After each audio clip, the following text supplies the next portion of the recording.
What if I told you what you are not original? Not your thoughts, not your personality, not even the way you make decisions. And the most disturbing part, you didn't even notice it happening, because everything you think is you might actually be something you absorbed without permission. Part 1. The illusion of self. You wake up every day believing one simple thing: I am in control of my mind. But here's the uncomfortable truth. Most of your thoughts are not created. They are repeated. You didn't choose your fears.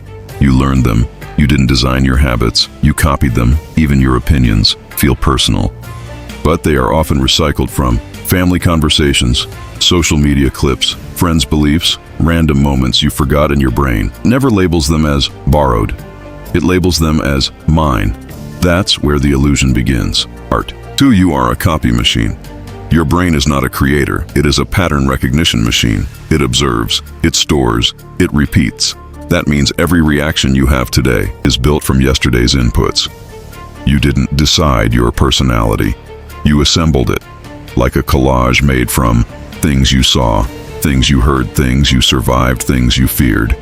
Even your unique sense of humor is just a remix of what made you laugh first. And the scariest part, you believe it is original. Part 3. The social programming. Imagine you were placed in a room since childhood. And inside that room, everyone speaks a certain way. Everyone behaves a certain way. Everyone believes certain things are normal. Now fast forward 15 years.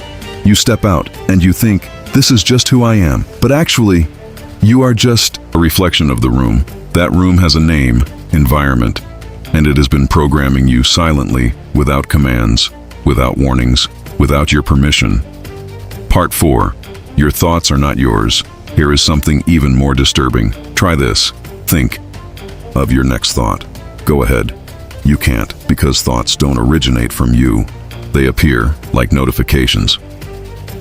Your mind suggests ideas, repeats memories, triggers emotions, simulates fears, and you just respond. So the question is not, what am I thinking? The real question is, where did this thought come from? Part 5. Your personality is a patchwork. You think you are consistent, but you are actually situational. With one friend, you are funny. With another, you are quiet. Online, you are different again. So which one is the real you? Here's the uncomfortable. Answer all of them, and none of them, because personality is not fixed. It is adaptive behavior based on context. You don't have one identity. You have multiple versions, running on autopilot. Part 6. The memory trap. Your brain edits your past. It removes details.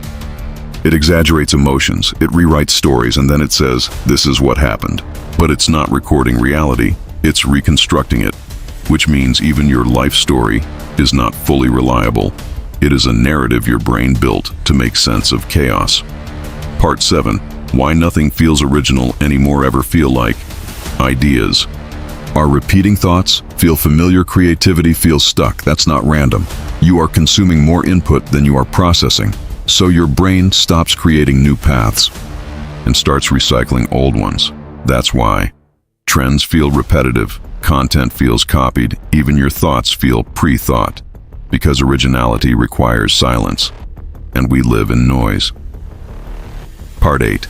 The most uncomfortable truth. If you remove your environment, your memories, your influences, your experiences, what remains? Not a strong identity, not a unique personality, but raw awareness without definition. And that is something most people never reach, because identity feels safer than emptiness, even if the identity is borrowed. Part 9. So are you real or programmed? You are not fake, but you are shaped. Every belief, reaction, preference, fear is trained into you over time. So you are not a single author. You are a library of influences.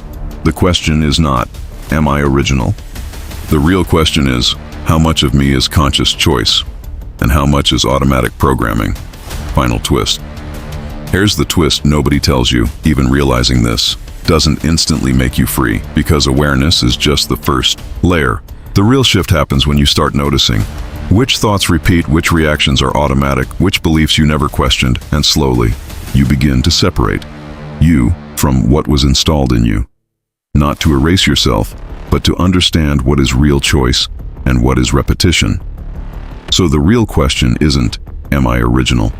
The real question is, if everything in me was copied, then who is the one noticing it?